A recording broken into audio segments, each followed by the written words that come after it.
You know, Joe, the question going forward then is, what do we do with this? How do we move forward with it? I always believe in both parties' part, because it's, Republicans are blamed, oh, you want to just keep the guns out there and kill people.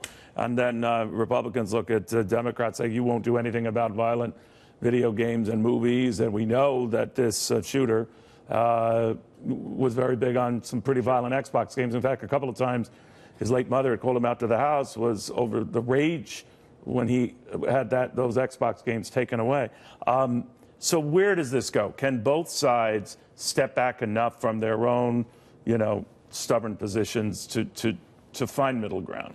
Well, if history is our guide, then unfortunately the answer is probably no. I mean, if major gun legislation didn't happen in the wake of Newtown when Barack Obama was our president, I don't see any major change in restriction on the Second Amendment coming now.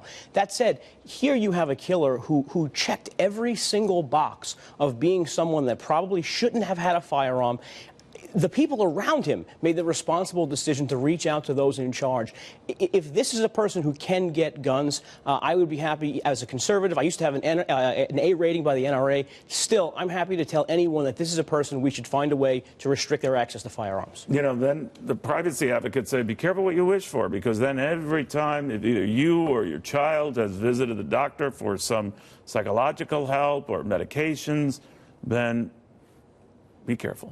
No, absolutely. With every right, though, there is an obligation and there's a countervailing public safety concern. Here, this was an AR-15. He was 18, and under Florida law, he could get one. He couldn't get a handgun till he was 21, but he could walk into a gun store and get an AR-15. We should be thinking collectively, I think, about high-capacity magazines. We had an assault rifle ban for 10 years. It was until from 1994 to 2004. And that's when Columbine happened, though, unfortunately, even under those circumstances. I'm a mother, you're a parent with another one on the way. These children are moving us and stirring us. We have to think about, and I think politicians need to be sort of cognizant of the idea, what is the price But of some of those our kids are upset, right, Cavuto? You talk about the ones who post on social media. They've been told that if you say something or see something, say something, and they have, or colleagues have, or people who knew this kid did, and they feel it was dropped, so that we let them down. And I think that as conservatives, as gun supporters, people need to do more to advocate for the Second Amendment, not just from the side of we don't care about people getting killed, but advocating for the positive reasons to have firearms in society. I'm on campus all the time with Leadership Institute's Campus Forum, talking to students about this. I had a video a couple months ago. Students told me they want to repeal the Second Amendment after a shooting. And I think that shows that a lot of students these days don't have a natural respect or natural appreciation for the Second Amendment, what it actually means to society beyond just guns. So I think there's a messaging problem that in the future, moving forward, a lot of young people these days, they view guns only as killing machines, as nothing more. And that's something that conservative supporters of the Second Amendment are going to have to get past and win the messaging battle moving forward, or it's not going to go well for gun advocates in the future. And I talked to some high school students about 3 months ago, and they had the same questions. They said, why do we have a Second Amendment? Why couldn't we just repeal it?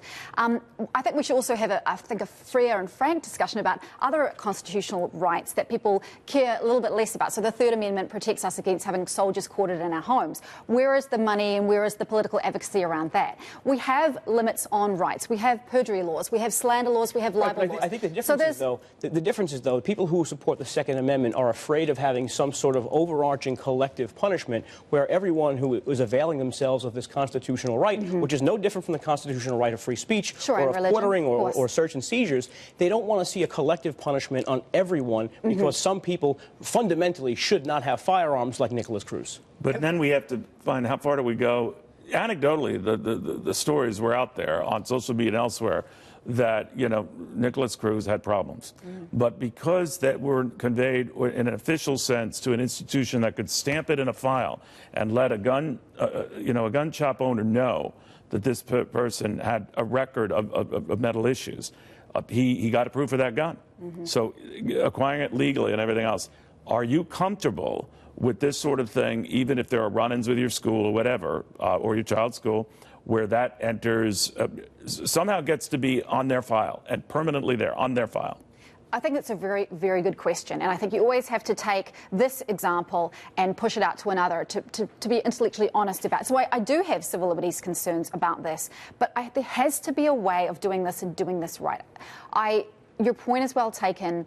You know, we think about what happened with San Bernardino and the idea of searching an iPhone or not. Do you force that as a Fourth Amendment issue because this person killed a lot of people, or do you not? So I don't have the answer, but if we're not talking about it... Or you see a worrisome Snapchat video, a series of pictures or comments, and then beyond just that person's friends or those who saw that, conveying it to people, how far do you go? And I think many Americans would prefer to have healthcare professionals making decisions about mental stability for students and not random school administrators. Let's say the school in this case had already raised, as guidance counselor had raised concerns.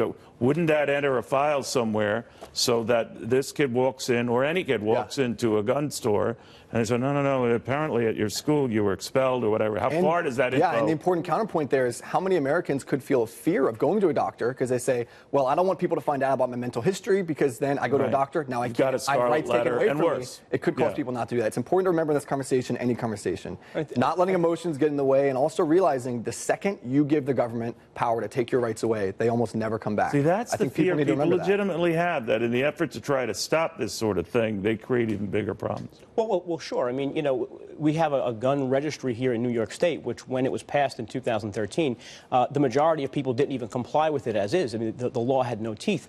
But I think Marco Rubio is talking about something, to your point, where if friends, neighbors, and family want to bring an action against someone, I think he calls it a gun violence restraining order, you know, that's something that I think conservatives really should look at. Look at having a court grant the ability to remove guns from someone who there's evidence against, and they've had the opportunity to present evidence in their own defense of owning firearms. So you have a due process piece, which is similar to what happens with domestic violence. So people who have been, who have had convictions for domestic violence are, you know, precluded from having firearms because of the threat to the people that they've been violent against in the past. We might get the first indication of that on Wednesday. I think I misstated and called it on Thursday, when the president is going to be meeting with Florida teachers and students on this very subject. We don't know who they are and how many were protesting the president over the weekend, but it is supposed to be a pretty interesting group.